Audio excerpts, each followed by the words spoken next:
ঈদের ছুটিতে বিএনপি জামায়াত সহ প্রায় সব দলের কার্যক্রমই নির্বাচনমুখী। নিবন্ধনের শর্ত পূরণ, গণমানুষের কাছে নতুন রাজনৈতিক বন্দোবস্তের বার্তা পৌঁছানো ও নির্বাচনের প্রস্তুতিতে ব্যস্ত এনসিপি। বিএনপি জাতীয় নির্বাচনের রোডম্যাপের দাবি আদায়, জামায়াত সংস্কারের দৃশ্যমান বাস্তবায়ন আর এনসিপি শেখ হাসিনার বিচার ও আওয়ামী লীগ নিষিদ্ধের দাবিতে রাজপথে সোচ্চার হবে বলে জানিয়েছেন দলগুলোর নেতারা। বিস্তারিত মাজারুল হক মুহাজিরের রিপোর্ট।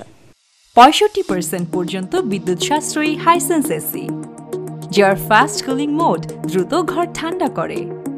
হাইসেন্স।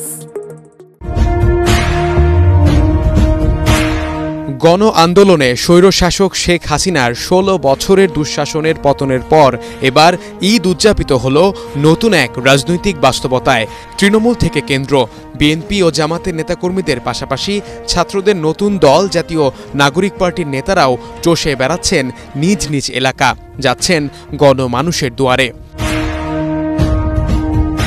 যদিও এনসিপি নেতাদের ব্যস্ততা অন্যদের তুলনায় একটু বেশি। দলটির সিনিয়র নেতা আরিফুল ইসলাম আদিব জানান, ঈদের ছুটি শেষে নিবন্ধনের শর্ত পূরণ, গঠনতন্ত্র, স্লোগান এসব চূড়ান্ত করবেন তারা।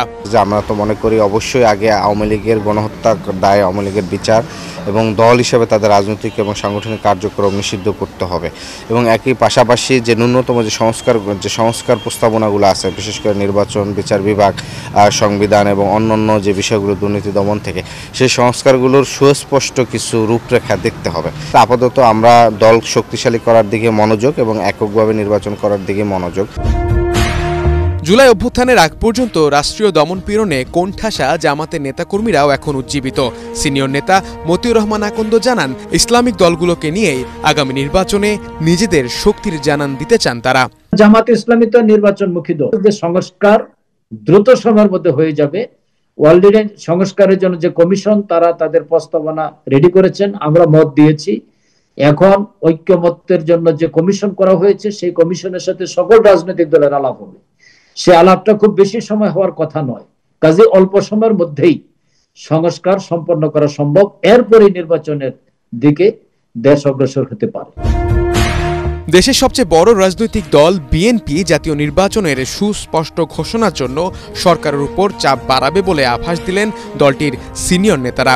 গণতন্ত্রের স্পিরিটের উপর এই সরকার গঠিত হয়েছে, সুতরাং গণতন্ত্রের যে সমস্ত উপাদানগুলি অপরিহার্য, সেগুলিকে নিশ্চিত করা, সেগুলিকে প্রতিষ্ঠা করা হচ্ছে তার প্রধান দায়িত্ব এবং তার মধ্যে হচ্ছে নির্বাচন। আর যে সংস্কারের কথা বলছেন, এটা তো আমরা তো কখনো এটা না করিনি। তবে নানা কারণে ঈদ পরবর্তী দেশের রাজনীতি যে ঘটনাবহুল হতে যাচ্ছে, এমন আভাস মিলছে তাদের বক্তব্যে। মাজহারুল হক মুহাজির, ATN বাংলা, ঢাকা।